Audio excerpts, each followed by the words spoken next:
Salut Raquel. Comment ça va? Ah, très bien et toi? Magnifique. Très Bon, je contente de suis faire ce podcast avec toi, très ah contente. bah, moi aussi je suis ravi surtout que, on est partis en Israël à peu près à la même période, Au contraire, on n'a pas eu l'occasion de se rencontrer, mais c'est pas fini, j'espère. Voilà, on se voit déjà comme ça, c'est sympa. hein. Donc aujourd'hui on va parler un petit peu de ton parcours et surtout qu'il y a un point qui est extrêmement intéressant dans ton parcours, c'est ce que tu as lancé dans l'apprentissage de l'hébreu. On va y revenir. Mais Avec nous, plaisir. d'abord, on va commencer par le déclic. C'est, raconte-nous le 8 octobre. Qu'est-ce qui s'est passé précisément pour que tu aies cette envie Heu, de découvrir l'hébreu. Alors 8 octobre 2023, je m'en rappelle, bon, c'était le 7 bien sûr, mais je me rappelle comme si c'était hier de me ressentir enfermée dans ma chambre, mobile, je ne savais pas quoi faire, impuissante. J'étais devant les images à la télé, moi qui n'allume jamais la télé, là, elle défilait en boucle et je voyais toutes ces infos, terribles qui nous mettaient un sentiment, un traumatisme vraiment. Et alors moi qui me suis toujours, sentie juive, qui l'ai toujours revendiqué, mais j'en ai jamais fait, un combat ou quelque chose. J'ai toujours été sioniste, mais c'était pas un sujet pour moi, c'était juste naturel dans ma vie. J'ai eu un sentiment d'appartenance très fort. Je me sentais impuissante, j'avais envie d'en être. J'avais envie de pouvoir aider d'une manière ou d'une autre et je voyais bien que je ne pouvais rien faire, de Paris. On habitait encore ici et tout, je ne pouvais absolument rien faire et j'ai eu un besoin de me connecter avec le peuple. Je me suis vraiment senti un sentiment d'appartenance. J'ai eu besoin de me connecter et pour moi, je sais pas, j'étais devant les infos, je mettais même les chaînes en hébreu de la maison alors que je ne comprenais rien. Il faut savoir que je partais de zéro et le moyen de communication, le moyen de connexion que je me suis trouvé, ça a été un vrai déclic. J'ai eu envie de les comprendre et de les entendre et de me connecter par l'apprentissage de la langue. Je me rappelle même à cette époque-là, tu sais, je faisais dès que tous ces drames, on a appris toutes ces nouvelles, je me suis beaucoup impliquée dans tous les événements communautaires. J'avais fait un petit groupe avec mes copines, on avait fait une petite association, on a vendu beaucoup de colliers pour gagner des fonds et pour, venir apporter, notre aide à Israël et à l'époque, j'allais énormément dans les événements, on faisait des ventes et je me rappelle que dans tous ces événements, on entendait les chansons.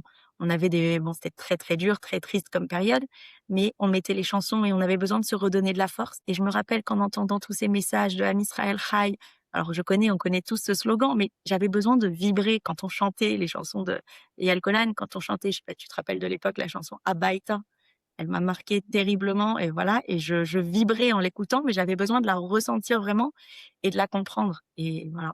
Je me rappelle de ces premiers slogans qu'on voyait en boucle, Lahzor Habayita. J'ai été, tout de suite, vite, j'ai eu besoin et envie de venir en Israël et j'allais sur la place des otages et j'entendais ces messages et ils résonnaient dans ma tête et ils résonnaient dans mon cœur et voilà, c'est des notions que j'ai voulu, non seulement, pouvoir dire parce que je les répétais en boucle, comme ça, comme tout le monde, mais j'avais besoin de les ressentir et de les intégrer et de les comprendre. Il y a donc cette envie, d'appartenance et aussi tu parles beaucoup de chant, là, dans ce que tu, expliques. Donc il y a une envie aussi après de comprendre. Parce que bon, tu as parlé de la chanson Abaïté, mais après il y a eu encore 2-3 autres, assez, iconiques, on va dire, par rapport à cette période-là. Moi-même, je les écoutais avec mes enfants et après il y a cette envie aussi de comprendre ces chansons-là. Je pense aussi ça a pu participer, non? Bien sûr. Alors moi, en fait, j'ai eu un double déclic. J'ai eu un déclic personnel au lendemain du 7 octobre. Ça a été pour moi, j'ai eu ce besoin de moi me connecter à Israël et d'apprendre, de me lancer un peu comme je te dis, j'avais fait du Talmud à 12 ans, mais j'avais tout oublié, j'ai presque 40 allez, maintenant. Donc j'ai eu besoin de revenir par les bases de la langue, apprendre moi-même et dans un deuxième temps, comme je t'ai dit, moi j'adore les chansons, je mettais que musique israélienne à cette époque. On était dans la tristesse et on avait besoin comme, tu connais notre peuple, tu connais Israël, c'est des gens très résilients, donc on avait besoin de montrer «We will dance again», c'était la phrase qu'on a brodée, sur les colliers, donc on a organisé même énormément d'événements festifs dans ce drame parce qu'on voulait apporter de la joie, montrer qu'on était toujours debout et moi, une fan de musique, bien que je chante la plus mal du monde, Mère Adam en boucle et alors à cette époque, quand je te dis double déclic, il y a eu le déclic pour moi et le vrai déclic qui m'a fait passer, en mode Morak, parce que je suis devenue la prof d'hébreu, ça c'est quand j'ai assisté à mon premier concert d'Omer Adam en Israël. C'était, voilà, j'habitais pas du tout encore. Mon mari m'avait pris les places et on s'est retrouvés tous les 2 dans la foule. Alors bien sûr, j'avais écouté les chansons, je connais, on croit qu'on connaît l'album par cœur, je le chante, comme une idiote, mais je ne comprenais rien et de voir autour de moi cette foule, cette jeunesse, cette énergie, ces vibrations, voilà, J'ai fait: «Waouh!» et j'ai dit: «Voilà, mon but dans la vie, c'est de revenir à ce concert et de tout comprendre». Et comme je savais que sur le marché, j'avais commencé moi mon apprentissage tout de suite au lendemain du 7 octobre.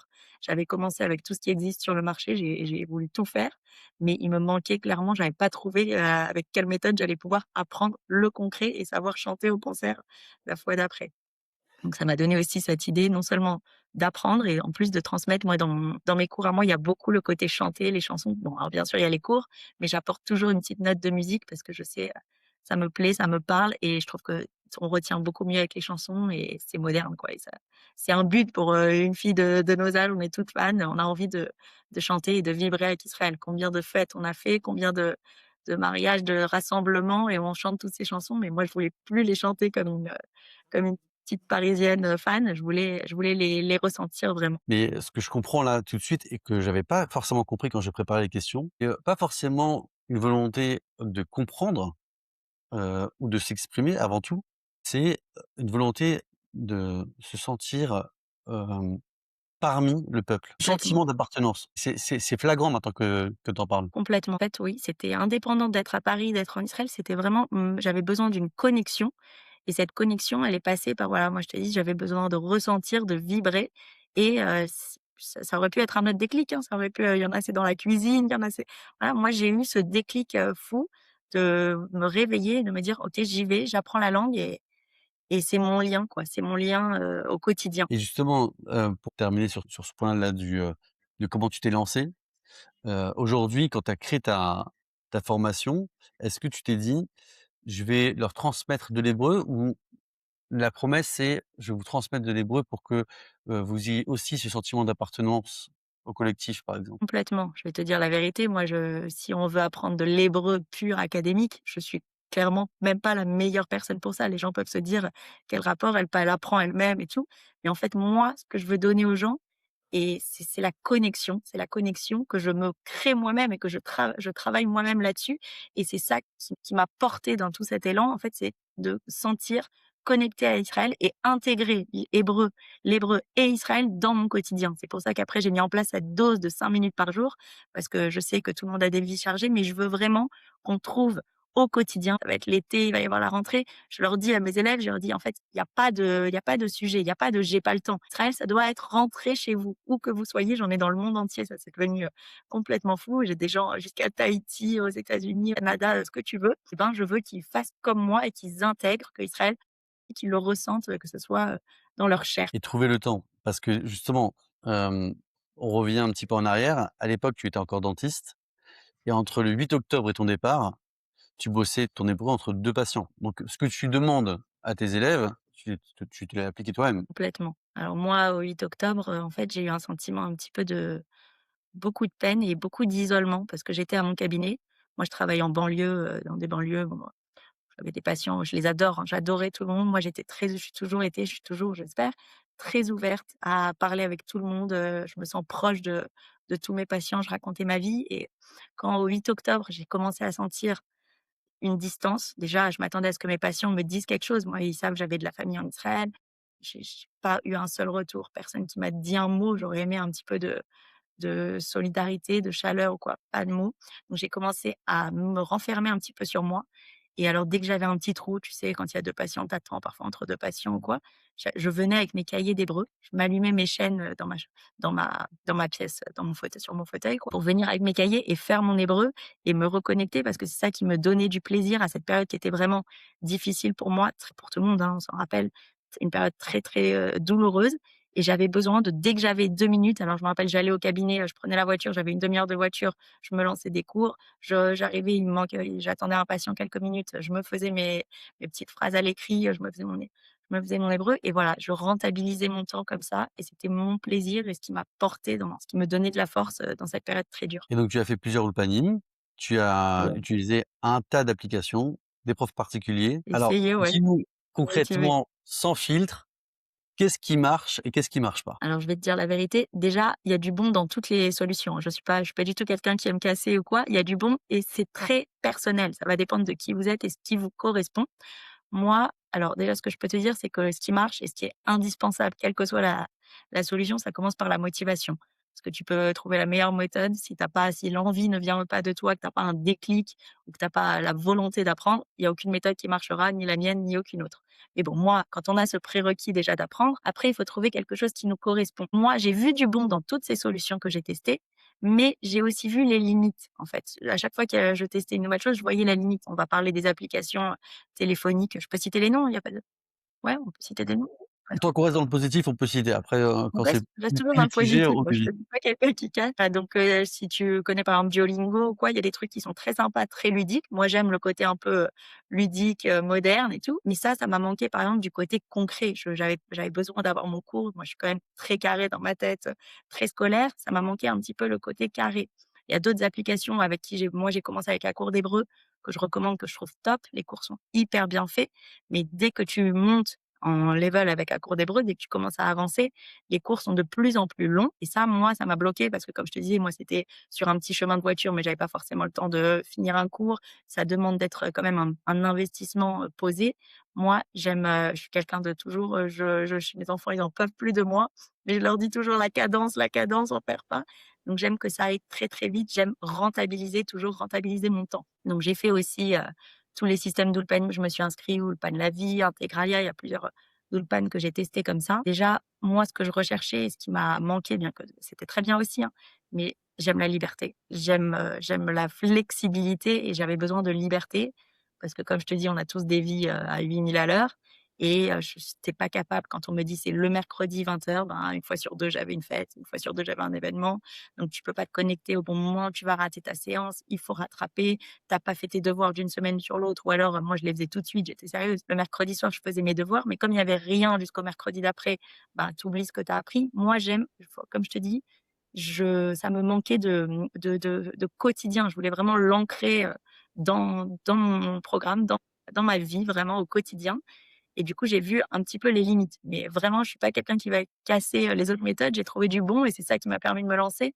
Donc il y a plein de choses qui existent sur le marché. Et qu'est-ce qui a débloqué quelque chose chez toi? À partir de quel moment, au niveau oral d'ailleurs, on va parler un petit peu, juste avant on en discutait ensemble, qu'est-ce que au niveau de l'oral, qu'est-ce qui te permet en fait vraiment de commencer à débloquer la chose? Ça aussi, c'est très personnel et si tu veux que je te dise, en fait, faut pas attendre d'avoir telle compétence, telle capacité. Tu les vois en Israël, je les voyais, il y a des gens qui vont t'impressionner. Ils se lancent, ils te parlent chez l'épicier, en cours, au resto.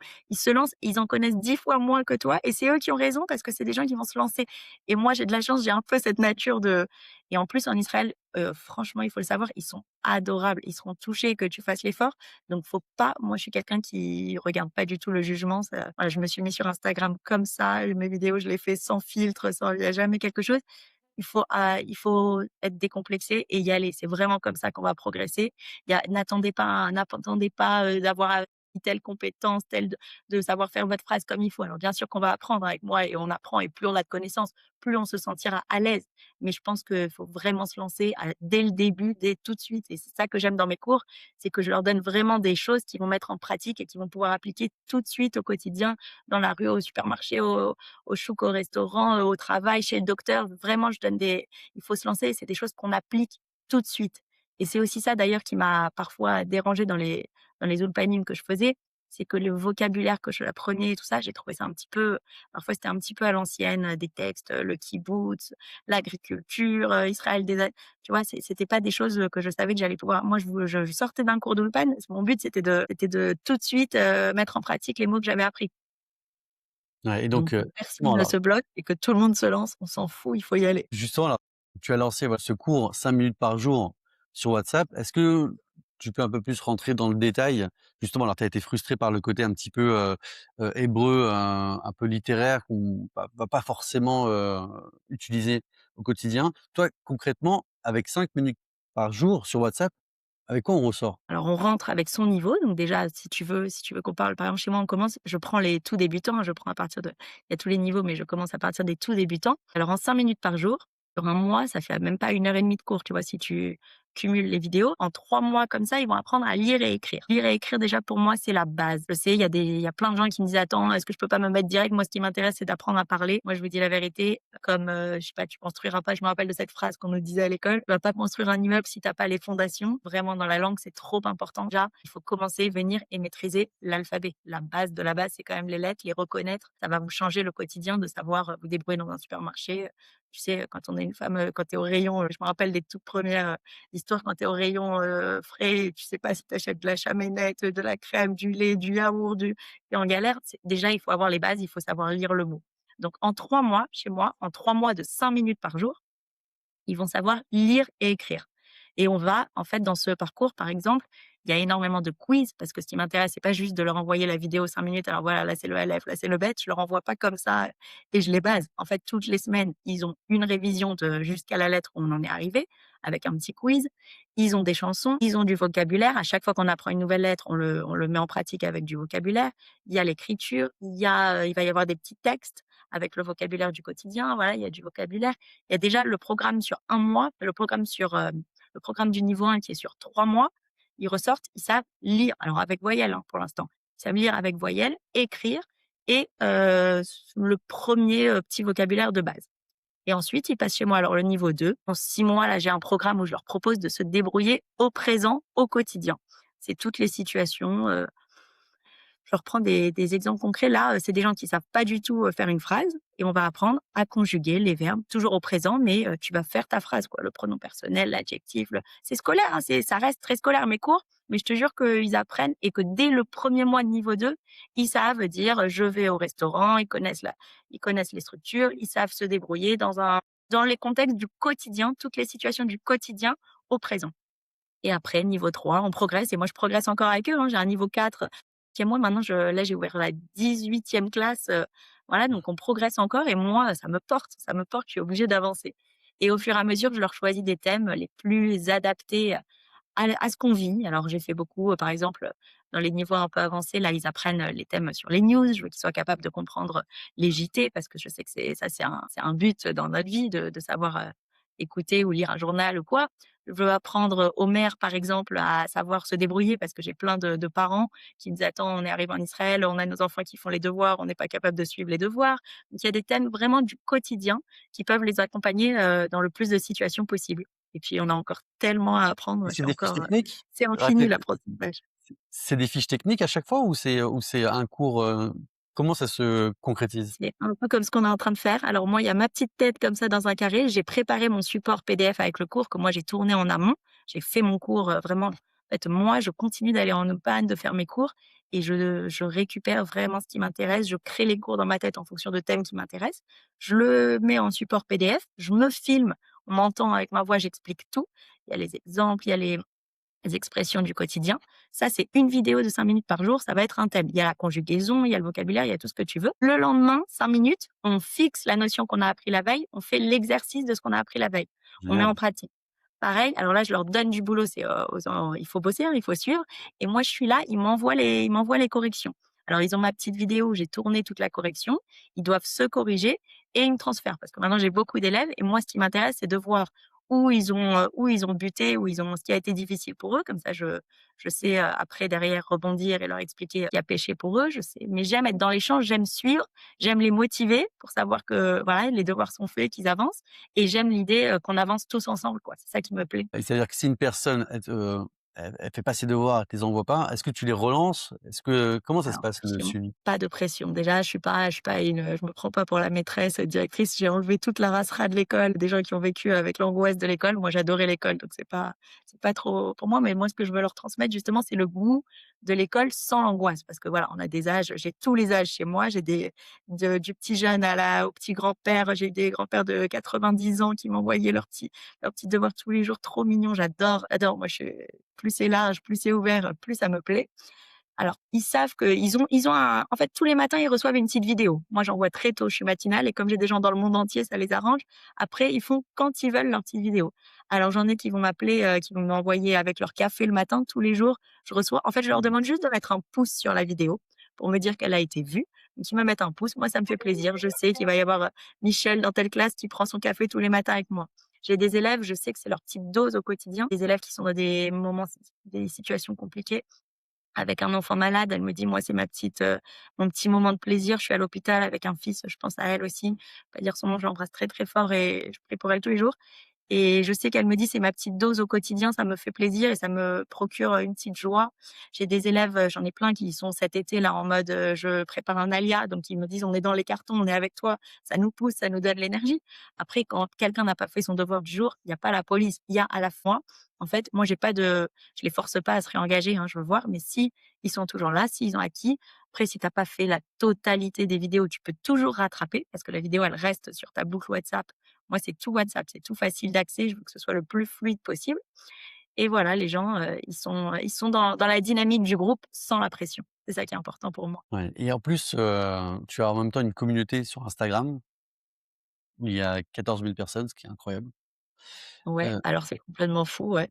Déjà, ces personnes, pourquoi elles te suivent? Alors, je vais te dire la vérité, moi, je suis tout sauf une influenceuse. Je sais, ça me fait rire d'être sur Instagram aujourd'hui. C'était pas il y a 1 an et quelques, que j'avais jamais fait une story. Je ne sais rien faire là. Tu vas rire. Je t'ai dit, j'étais en galère quand tu m'as dit: «Attends, je t'envoie un lien». Je suis nulle de chez nulle dans tout ça. Donc moi, je parle même pas de communauté. Je parle vraiment, j'ai créé une genre de famille. Je me sens très proche de tous ces gens. Ils se sentent proches de moi. J'adore. Déjà, je tutoie tout le monde dans les élèves et tout le monde me tutoie. Et puis, on partage avec tous ces gens. J'ai l'impression de partager, vraiment beaucoup. C'est pas un compte Instagram d'influenceuse qui va te parler d'un produit ou de quelque chose comme ça. C'est vraiment, on est des gens, on se ressemble, on partage les mêmes réflexions, on partage les mêmes questionnements, les mêmes, envies pour, nos enfants, les mêmes, stress, les mêmes sujets et la même envie. On a tous, je pense, en commun, l'amour d'Israël sur mon compte. Donc ça fait que vraiment, comme je t'ai dit, ces gens, pour moi, c'est devenu une famille et moi, je leur apporte ce que je peux et je leur partage. Moi, je suis toujours dans le partage. J'étais déjà comme ça, internet, Instagram ou pas. J'adore partager les bons tips, tous les petits tuyaux qu'on peut et j'aime la communication comme ça et en fait, je leur échange. Alors pendant que j'étais en Israël, j'ai répondu, j'ai raconté un petit peu l'aventure parce que je sais que c'est une aventure qui intéresse beaucoup de monde autour de nous, que tout le monde se pose un petit peu cette question, Israël, pas Israël, les plus, les moins, les difficultés. Donc je savais que ça intéresserait, donc j'ai voulu vraiment, profiter de mon aventure pour, en faire bénéficier, hein. C'était pas par voyeurisme ou quoi, mais c'était vraiment pour, en faire profiter, le plus de monde possible. Et ensuite, moi, ça m'apportait aussi énormément. Il y a ce que moi je leur apporte, mais il y a aussi ce qu'eux, ils m'apportent et c'est voilà, si tu dis une communauté, moi je dis c'est même une famille qui m'a portée pendant que je me suis sentie un petit peu seule. Quand je suis partie, j'ai lâché ma vraie famille à moi ici, les copines les plus proches et tout, bah, j'ai retrouvé 14 000, je sais ça, je regarde pas les chiffres, je m'en fous pas mal. J'ai retrouvé vraiment une vraie famille sur internet et ça je continue, quoi qu'il en arrive. Et c'est D'ailleurs, justement dans mes élèves, ils savent qu'ils peuvent me demander, la question: «Attends, j'ai pas compris cette phrase», mais ils peuvent aussi me demander: «Tu es en Israël, qu'est-ce que tu penses de cette école? Est-ce que tu connais?» Bon, je connais ce que je connais. J'ai pas du tout, la science infuse et c'est pas il y a encore tellement de choses à découvrir, je suis très loin du compte, mais on me demande, voilà, le tioul, je sais que tu as été là-bas, qu'est-ce que tu as pensé? Et on échange à peu près sur, tous les sujets avec mes followers, comme on dit. mais c'est ça en fait, c'est Instagram, il y a quelques comptes un peu iconiques, par rapport à la l'IA. Moi-même j'ai le compte Les Fradodis où je raconte aussi Bien mon départ, sûr et exactement pour partager en fait mon parcours et je comprends parfaitement ce que tu veux dire et c'est la raison pour laquelle aussi on a lancé Native qui justement, se veut être, avec le temps parce que ça prend du temps de créer une communauté, mais c'est justement une communauté d'entraide où, on voit très bien qu'il y a énormément de personnes en France qui se posent des questions. Mais il y a également, énormément de personnes en Israël, des francophones, qui ont ce sentiment un peu d'isolement que tu évoquais et c'est justement arriver à connecter toutes ces personnes-là. Donc on voit bien, Raquel, dans cet échange-là, que tu as cette volonté de, ce que toi tu as ressenti pendant, ces quelques dernières années, tu veux arriver à le transmettre et à aider les gens. Il y a cette forme aussi, on comprend bien, on le ressent bien là dans cet échange, c'est qu'il y a ce côté un peu d'appartenance et aussi de retour d'expérience, tout dans la bienveillance et ça on le ressent énormément à travers notre échange, aujourd'hui. bah, je te le renvoie à toi parce que vraiment ici, c'est exceptionnel ce que tu fais. Certes, ça servira énormément à tous les Français qui arrivent. Voilà, on a besoin, autant en France, tu vois, autant en France, on a des chemins assez tracés, c'est facile. Mes enfants, si j'ai des copines, on les met toutes à la même école, on connaît les endroits. Je sais pas, on fait tous la même bar mitzvah, tu connais le contact, tu as le contact du tel restaurateur. Autant en Israël, quand tu arrives, le champ des possibles, il est énorme. Alors moi, j'ai vécu à Tel Aviv, mais en plus, il y a pas du tout que Tel Aviv. Toi, tu es à Jérusalem et l'avantage de ton compte, c'est que ça va parler de toutes les villes et il y a des esprits et il faut recréer, c'est ce que tu fais, ce que tu cherches à faire, un esprit de communauté, comme tu dis, que dans la bienveillance et voilà, en plus ton compte il est gratuit, c'est exceptionnel. Ça peut vraiment aider énormément et je pense que ce qu'on a en commun, toi et moi, c'est qu'on partage, avec sincérité, voilà, comme je te dis, nous, on est juste là pour aider. Moi, je pense que ce qu'ils ont aimé aussi sur mon compte, c'est le côté sincère, avec les doutes, avec, les difficultés et on est là aussi pour les partager. On n'est pas là pour vendre du rêve ou ni dans mon système d'Ulpan à dire que je vais les rendre bilingues en 1 mois, c'est pas le but. Ni dans ta ni, de ton côté, tu partages toujours, le bon, le moins bon, le difficile, mais voilà, on se sent entouré, on se sent moins seul et ça aide énormément. Exactement, un discours de vérité, aussi bien dans le bon que, dans le plus mitigé, on va dire, parce qu'il y a pas Voilà, forcément de mauvais, mais c'est juste que c'est cassé un petit peu, peut-être aussi, quand on vend un peu trop de rêves et je pense que le public aussi, il attend ça de nous. C'est vraiment ce exactement. côté un Après peu moi, je suis pas quelqu'un qui pardon. Après moi, j'aime pas partager trop le négatif, donc j'ai raconté bien sûr mes galères, mais j'ai toujours moi je trouve qu'on va sur Instagram pour un petit peu de positif. Il y a assez de galères, il y a assez de mauvaises nouvelles au quotidien, donc moi déjà j'essaye et toi aussi tu es comme moi, on apporte un sourire. Déjà, je pense que ça peut égayer la journée, même tout en disant les choses, hein. On n'est pas là pour cacher les vérités, mais déjà avec le sourire et en essayant d'y voir quand même, de trouver parce qu'en Israël, il y a de tout, il y a du bon, il y a du moins bon, mais si vous venez avec un élan positif, si vous venez avec l'envie, vous avez déjà fait, plus de la moitié du parcours. exactement, D'accord exactement, avec moi? voilà. Et mais complètement et justement, ça fait le lien avec l'hébreu. L'hébreu, c'est exactement ça par rapport à l'apprentissage de l'hébreu. Faut se lancer, en fait. C'est si on a cette Complètement. motivation, c'est toi qui parlais de motivation tout à l'heure. Si en fait on a cette motivation, il y a plus rien qui peut nous arrêter, aussi bien en Israël que même dans la langue en tant que telle. Complètement, ça commence par là, tout commence, tu connais Gad Elmaleh, la volonté, la volonté les gars, il y a que ça, il y a que ça et après on y va. Alors après, c'est un périple, hein, c'est un parcours. Je dis pas que comme je te dis, ni toi ni moi, on est actuellement encore bilingues, je pense et on est loin du compte. Mais tant qu'on est dans une démarche d'avancer, de progrès et de pas lâcher cette histoire, on a pris le sujet et voilà, on va y aller léa cléat, mais on y va et on se met pas de frein bêtement, quoi. Il faut pas se mettre de barrières à se dire qu'on n'y arrivera pas ou quoi. Il faut prendre le sujet et ça prendra le temps qu'il faut, mais on a cette connexion et on a cette démarche d'aller vers eux et de faire ce pas. Mais tu as fait quand même quelque chose d'extraordinaire. Je réalise là maintenant parce que quand j'ai annoncé autour de moi que j'allais, t'interviewer, ils m'ont dit: «Mais, on a quand même une question, mais est-ce qu'elle parle bien hébreu? Est-ce qu'elle est vraiment, vraiment, bilingue?» Et moi, j'avais pas la réponse. Mais ce qui est incroyable dans ce que tu as fait, c'est exactement ce que fait les Israéliens, ce que font les Israéliens. C'est qu'on n'attend pas d'être parfait pour se lancer. Alors, est-ce que je parle hébreu? Je te réponds tout de suite, moi, je considère que non. Alors, mes enfants, ils me disaient: «Waouh, tu trop forte», parce que je me débrouille. Au quotidien, là, je suis arrivée à un stade qui est important, c'est que je vais savoir dire ce que j'ai à dire dans à peu près toutes les situations, je me débrouille. Mais est-ce que je suis fluide? Loin de là et le problème, c'est qu'on a encore dans des situations combien j'ai eu de situations au quotidien, quand je fais venir un plombier à la maison, quand je suis avec le taxi qui retrouve pas on a tendance à il y a encore le switch en anglais et ça, à la fois, c'est bien, à la fois, ça peut être un frein dans l'apprentissage. Parce que quand tu maîtrises l'anglais, tu as envie de switcher et c'est dommage et il faut faire la démarche, il faut faire l'effort. Donc le jour où je serai bilingue, c'est quand je j'utiliserai plus, dans mon quotidien, j'utiliserai plus l'anglais. On n'y est pas. Aujourd'hui, je me fais comprendre. Maintenant, je te dis la vérité, il parle encore très, très vite pour moi. Quand je suis dans Ouais. une conversation, qu'il y a plusieurs personnes autour de moi, attends, j'ai besoin encore d'intégrer, je prépare ma phrase dans ma tête. Non, j'ai pas grandi en hébreu, c'est pas instinctif. Ça met du temps à devenir instinctif. Et plus on va pratiquer, plus ça va le devenir. Mais aujourd'hui, je me débrouille. Je dis ce que j'ai à dire, je m'en sors, à peu près dans toutes les situations. Mais bon, tu connais, hein, les galères, les démarches, l'administration et tout. Je switch encore malheureusement beaucoup trop, en anglais. Et encore quand j'ai la chance de tomber sur quelqu'un qui parle anglais en face. Dernière question, je pense la plus importante, en tout cas pour moi, parce que ça attise un peu ma curiosité. Morag Israël dans 1 an, tu le vois comment? Alors, Morag Bey Israël, si tu sais, cette aventure, elle a changé ma vie. Donc, c'est complètement fou. Moi, je sors d'un cabinet où j'étais en blouse, où j'allais limite avec une petite boule au ventre. J'ai fait dentaire. Mes 2 parents sont dentistes. Métier, mais depuis le premier jour, depuis 20 ans que je suis dentiste, ça me correspondait pas à 100%. Alors, Morag Bey Israël, moi, j'ai l'impression que je lui dois tout à cette aventure parce qu'aujourd'hui, je suis quelqu'un qui aime sourire et j'ai le smile du matin au soir. Je reçois un devoir d'un enfant, je les adore, d'un élève, j'ai Dingue, tous les âges. Comme je te dis, c'est quelque chose, je prépare mes cours, je bosse. Tu sais que les gens, ils ont du mal à le croire, mais je bosse 2 fois plus depuis que je suis Morag que de quand j'étais dentiste. Quand j'étais dentiste, je faisais 3 jours au cabinet, je sortais du cabinet, ton pay-up, j'avais plus rien à faire. Quand tu rentres à la maison, tu pas plus rien à faire, c'est pas avocat ou quoi.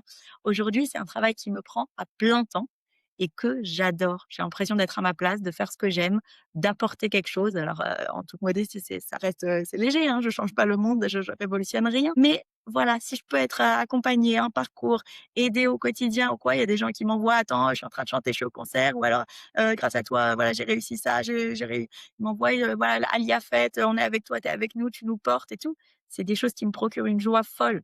Alors moi, j'ai pas d'envie, j'ai pas d'ambition, de faire de Morac, une start-up, je sais pas, c'est pas du tout mon milieu et je suis pas du tout quelqu'un d'argent et c'est vraiment pas mes sujets. Moi, ce qui me porte et ce qui m'intéresse, c'est si dans un an, un, je suis toujours Morac et je suis pas retournée au cabinet. 2, si je croise des élèves à Tel Aviv de temps en temps et qu'on prend un café ensemble et qu'on arrive à faire des belles discussions tous ensemble à la plage ou au resto et voilà ce qui me plaît, voilà les buts que je me donne et après, comme je te dis, moi, Morac, je peux continuer infiniment, en fait. Tous les jours, je me réveille et tous les jours, il y a une situation où je me dis: «Attends, là, je descends, je sais pas, je dois aller, chez le cordonnier, je dois aller chez le réparateur, chez le garagiste, je dois aller» en fait, j'ai des thèmes, je peux en inventer, c'est infini la langue. Donc Bien les sûr. capacités d'évolution, je peux continuer indéfiniment. Si les élèves continuent à me suivre, parce que je suis ravie, ça me chaque fois j'en reviens pas, de voir, l'élan tous les débuts de mois et la motivation et tout, donc c'est top. Morac, ça peut j'espère faire ça le plus longtemps possible et accompagner le plus de monde possible. C'est tout ce qu'on te souhaite, Raquel. Merci beaucoup pour, cette demi-heure ensemble Et moi, merci beaucoup et à très vite. et à très bientôt. Salut. Je t'embrasse.